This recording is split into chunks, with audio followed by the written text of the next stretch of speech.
ഞാൻ അങ്ങനെ മലവെള്ളത്തിൽ ജയിച്ച് കയറി വീട്ടുകളിൽ വന്നപ്പോൾ ചേനിയാണ് പെരയൊക്കെ പതിഞ്ഞു പോയി.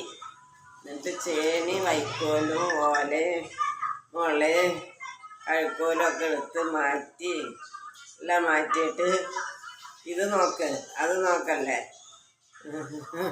പിന്നെ അത് മാറ്റിയിട്ട് അപ്പോഴത്തിന് എൻ്റെ ഉപ്പ തെങ്ങിൻ്റെ മുകളിൽ കയറി ഒരേ മടലൊക്കെ വെട്ടിയിട്ട് ഒക്കെ ചെയ്ത് തന്നു. ഞങ്ങളെല്ലാവരും പാടെ കൂടി അത് മുടഞ്ഞ് ഓലയാക്കി. എന്നിട്ട് പിന്നെ കഴുക്കോലൊക്കെ എടുത്ത് കുഴി കുത്തിയൊക്കെ കുഴിച്ചിട്ടിട്ട് ഒരു ഷെഡ് ഉണ്ടാക്കി പേപ്പറൊക്കെ വെച്ച് ഷെഡ് വെച്ചൊക്കെ കെട്ടി ചുറ്റുപുറം ഓരോ ഓല വെച്ച് മറച്ച് ഞങ്ങൾ ഒരടപ്പൊക്കെ കൂട്ടി. അതിൻ്റെ അടുത്തൊക്കെ ഗവൺമെൻറ് വന്നിട്ട് ഇച്ചിരി കാശ് തന്നു.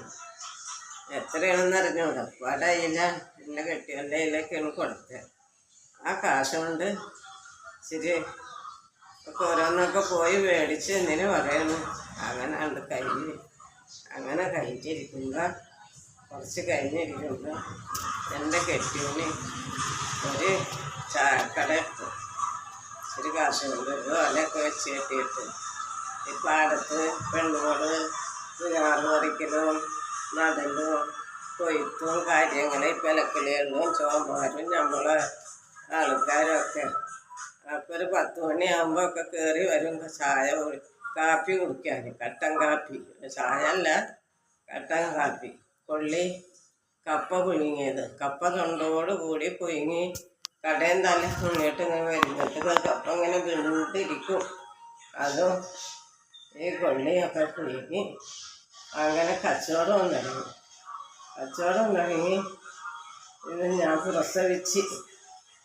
പ്രസവിച്ച് വലിയ വിഷമമൊക്കെ. അന്ന് ആസ്പത്രി ഒന്നുമില്ല, നാട്ടുവൈറ്റാട്ടി വേണം. നാട്ടുവൈറ്റാട്ടിനെ കൊണ്ടുവന്നിട്ട് വൈറ്റാട്ടിയാണ് പ്രസവം മണി അവിടെയൊക്കെ ആയി. വിഷമങ്ങളൊക്കെ ആയി പിടിച്ച് ഒക്കെ എല്ലാവരും നിലയും വിളിയൊക്കെ ആയി. ഞാൻ മരിക്കുമെന്ന് വെച്ചിട്ട് നേരത്തോട് 2 ദിവസമൊക്കെ നിന്നേ. അങ്ങനെ പ്രസവിച്ച് കഴിഞ്ഞിട്ട് ആരും നോക്കാനില്ല. എൻ്റെ ഉമ്മയില്ല, എൻ്റെ ഉപ്പുണ്ട്. പിന്നെ കെട്ടിയവന് ഈ കടയിലേക്ക് പോകും കച്ചവടത്തിന്. പിന്നെ വാപ്പ പറ്റിയ എളിയുമുണ്ട്. അവർ ഈ അനിത്യയൊക്കെ പെറ്റി കിടക്കല്ലേ. എന്തിനു പറയണം, എങ്ങനെയെങ്കിലൊക്കെ കയറും വെറുപ്പൊക്കെ കഴിഞ്ഞെന്ന് പറയാം. പിന്നെ കഴിഞ്ഞ് ആരും നോക്കാനില്ല.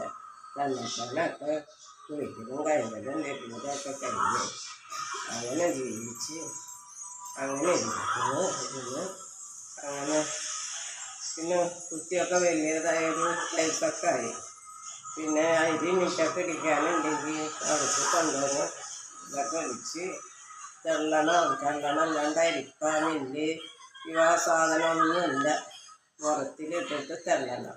അരി ഇടിച്ചിട്ട് മുറത്തിലിട്ട് 2 ഇട്ടൊക്കെയാണ് അടിക്കുക. അല്ലാണ്ട് ഇന്നത്തെ മാരത്തെ ഇടിയൊന്നുമല്ല. അത് അടിച്ച് കുറച്ചുള്ള പെണ്ണുങ്ങളും ഒക്കെ വഷണം. അപ്പോൾ അവർക്ക് ഇച്ചിരി ചായ ഒക്കെ കൊടുക്കും. അപ്പോൾ അവർ സഹായിച്ച് തരും. അങ്ങനെ കിട്ടിയാൽ അങ്ങനെ കച്ചവടം ആയി. പിന്നെ ഞാൻ ഇതൊക്കെ എടുക്കും ചെയ്യും, എല്ലാം പണിയെടുക്കും നോക്കി അങ്ങനെ ഇരുന്നു. പിന്നെ കുട്ടീനെ കെട്ടിയിടും. എൻ്റെ മോളെ ഞാൻ കെട്ടിയിടും കട്ടൻ്റെ കാര്യങ്ങൾ. പിന്നെ 4 പുറം തോടും പുഴയും വെള്ളമൊക്കെയാണ്. അപ്പോൾ അങ്ങോട്ടൊന്നും പോകാതിരിക്കാൻ കളിക്കാൻ ഓടിപ്പോകുക. അതിന് കെട്ടിയിട്ടിട്ട് അതിനെ നോക്കി വളർത്തി.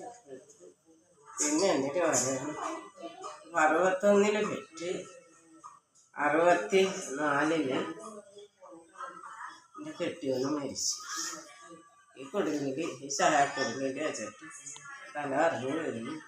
ആസ്പത്രി ഒന്നുമില്ല. അന്നൊരു പല്ലവൻ്റെ ആസ്പത്രിയാണ് ഉള്ളത്. ഇംഗ്ലീഷ് ഇല്ല, മലയാളം. മലയാളമാണ്. ആ മലയാള ആശുപത്രിയിൽ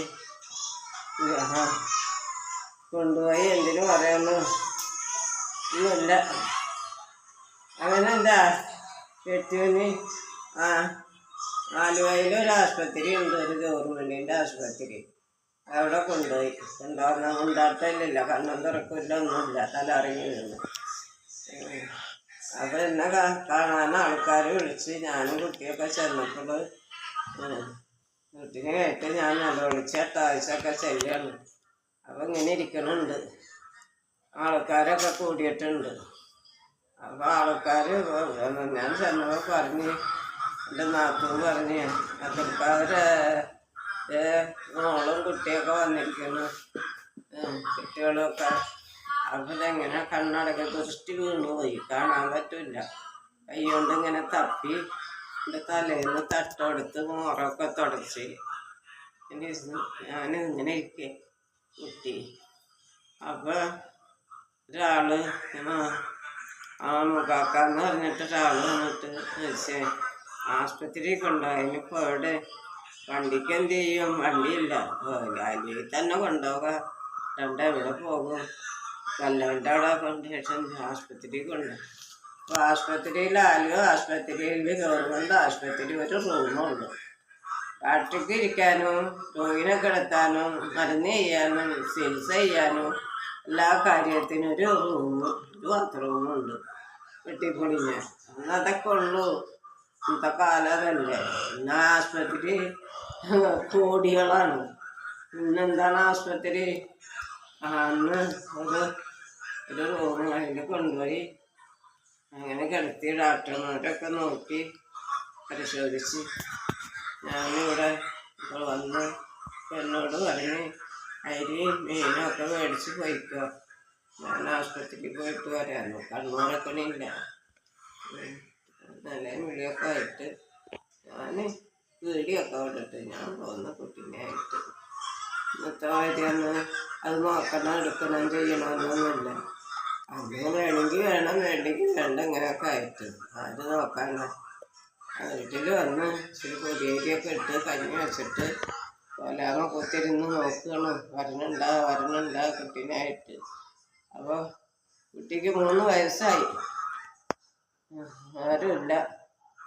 അങ്ങനെ അടുത്ത വീട്ടിലൊരു താത്ത വന്നിട്ട് പറഞ്ഞ് അതിൽക്കാരന് സുഖമാണ്, കുഴപ്പമൊന്നുമില്ല എന്നൊക്കെ പറഞ്ഞു. അപ്പോൾ ആ താത്തയുടെ മോന് എന്നിട്ട് പറഞ്ഞ് രസനിക്കുണ്ടോ മാത്രം കുട്ടി, അതിൽക്കാരന് കുറവുണ്ട് എന്നൊക്കെ പറഞ്ഞു. ഞാനിരിക്കുകയാണ്, എനിക്ക് കിടപ്പ് കിട്ടുമോ? കിടപ്പ് കിട്ടില്ല.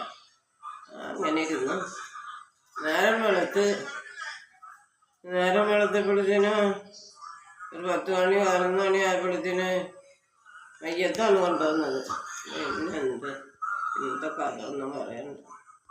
പിന്നെ ആ കാലം അങ്ങനെ ഉണ്ട് കഴിഞ്ഞു, മോളെ വിളിച്ച്. അപ്പോൾ 61 പെറ്റ് 64 കെട്ടിയത് മരിച്ചു. പിന്നെ അവിടെ മുതൽ ജീവിക്കണ്ടേ, ഇത്രയും കാലങ്ങളൊക്കെ ആയില്ലേ. ഇപ്പോൾ വയസ്സ് 101 ആയി എനിക്ക്, മോൾക്കും ആയി 65-70 വയസ്സൊക്കെ. അപ്പോൾ അവളും കുട്ടികളും ഞാനൊക്കെ ജീവിക്കണം. അങ്ങനെ ജീവിച്ചു പോകുമ്പോൾ പണ്ടത്തെ മാതിരിയല്ല. പിന്നെന്ത് പറയാൻ, പിന്നെ കുട്ടിപ്പാടാനോ അന്ന് കല്യാണത്തിനൊക്കെ പോകുമ്പോൾ കുട്ടിപ്പാടാനൊക്കെ വയ്യ. പിന്നെ